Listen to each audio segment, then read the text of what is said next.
मेरे गांव में एक रस्म था। जो लड़की शादी के कुछ साल बाद तक गर्भवती नहीं होती, उसे गांव के पास वाले पुराने हवेली में ले जाते हैं और कुछ दिन बाद वह गर्भवती हो जाती है। मेरी शादी के 7 साल हो गए थे, मैं गर्भवती नहीं हुई। मेरे पति ने मुझे उस हवेली में जाने के लिए कहा और मैं एक रात हवेली में गई तो मेरे होश उड़ गए क्योंकि हेलो दोस्तों, मेरा नाम नूरजहां है। मैं एक पढ़ी लिखी लड़की हूँ। मैं 28 साल की हूँ। मेरे पति की तो बात ही ना करो, वो बहुत ही दयालु इंसान है। जब मेरी शादी हुई, मेरे पति को पापा बनने का बहुत ही शौक था, लेकिन खुदा की मर्जी के आगे हमारी कहाँ चलती है। मेरे गांव में एक अजीब सा रस्म था। जो लड़की शादी के कई सालों बाद भी मां ना बन पाती हो, उसे गांव के बाहर स्थिर एक पुराने सुनसान हवेली में एक रात बितानी होती थी। कहते थे वहां जाने के कुछ दिन बाद ही वह गर्भवती हो जाती। कई सालों से यह परंपरा चल रही थी। किसी ने सवाल नहीं उठाया, किसी ने झांकने की कोशिश नहीं की कि उस हवेली में आखिर होता क्या है। मेरी शादी को 7 साल हो चुके थे, सब कुछ ठीक था, बस एक कमी थी, माँ बनने की। शुरू में सबने तसल्ली दी, इलाज भी करवाया, मंदिर भी गए, लेकिन जब कुछ नहीं हुआ तो मेरे पति ने एक रात चुपचाप कहा, अब तुम्हें हवेली में जाना ही होगा, यही आखिरी रास्ता है। मैं डर गई थी, पर सबका दबाव था। गांव की औरतों ने मेरे कान में धीरे से कहा, डर मत, वहाँ जो होता है वही चमत्कार है, बस एक रात और फिर जिंदगी बदल जाती है। उस रात में लाल चुनरी ओढ़ी हवेली में दाखिल हुई। दीवारें खामोश थी, लेकिन हवा में एक अजीब गंध थी, कुछ जानी पहचानी और कुछ अजनबी सी अंदाज। अंदर एक कमरा खुला था, उस कमरे में एक बिस्तर और एक अंधेरा, पर उस अंधेरे में एक परछाई थी। कौन है, मैंने कांपते हुए पूछा। परछाई ने कुछ नहीं कहा, बस धीरे धीरे मेरे पास आई और फिर दरवाजा अपने आप बंद हो गया। अगली सुबह जब मैं जागी तो अकेली थी, कमरे में कोई नहीं था, पर मन में एक अजीब सी गहराई और शरीर में एक अलग सी थकान।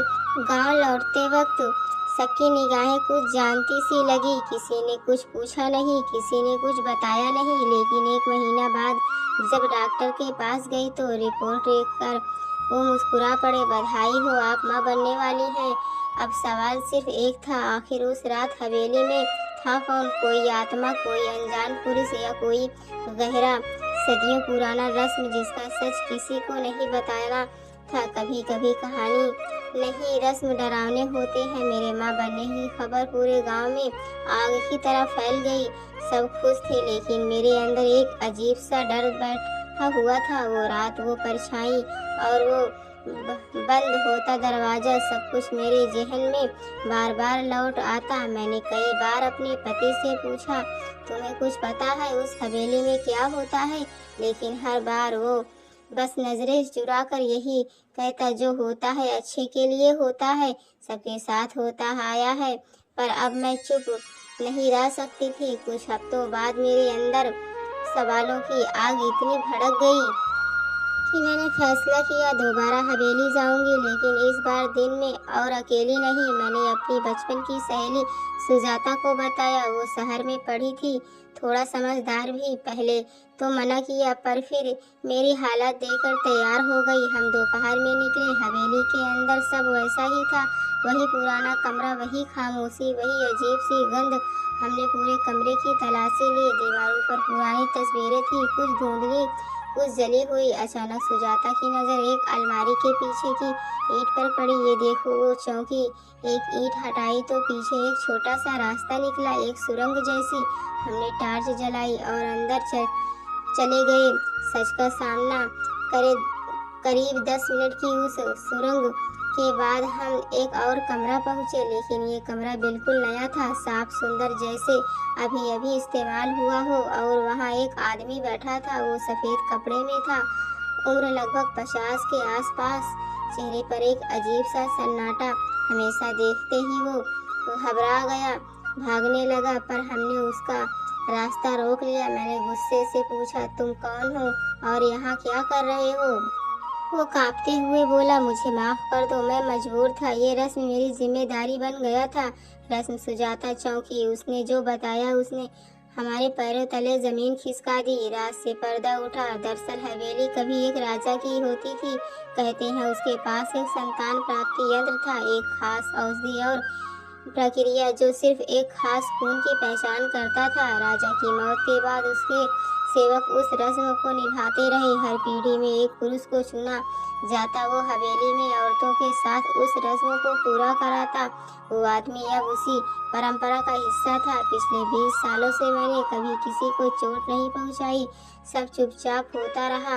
मुझे कहा गया था कि ये सेवा औरतों की मदद है। मेरे रोंगटे खड़े हो गए। ये सेवा नहीं, शोषण है। गांव में तूफान हम दोनों ने फैला लिया, ये सच सबको बताना होगा। शुरुआत में गांव वालों ने विरोध किया, बोले रस्म पर उंगली मत उठाओ, लेकिन जब सुजाता ने वो सुरंग, वो आदमी और उसकी बातों का वीडियो गांव वालों को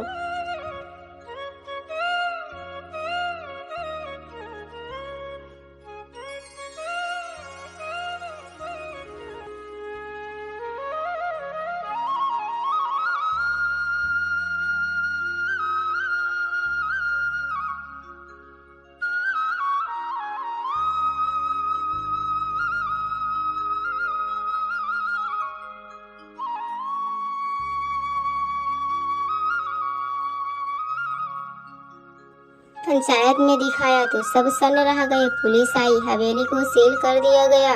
वो आदमी गिरफ्तार हो गया और उसके साथ उस रस्म का भयानक सच भी। अब मैं माँ बनने वाली हूँ, पर मेरी संतान एक झूठ पर नहीं, सच्चाई पर पलेगी। मैं उसे सिखाऊंगी कि रस्म अगर इंसानियत को कुचले तो उसे तोड़ देना चाहिए। कभी कभी डरावनी चीजें आत्म नहीं होती, बल्कि वो परंपराएं होती हैं जिन्हें बिना सोचे समझे निभाया जाता है। हवेली का रहस्य अब एक सच बन चुका है और वो सच आज़ादी लाया है।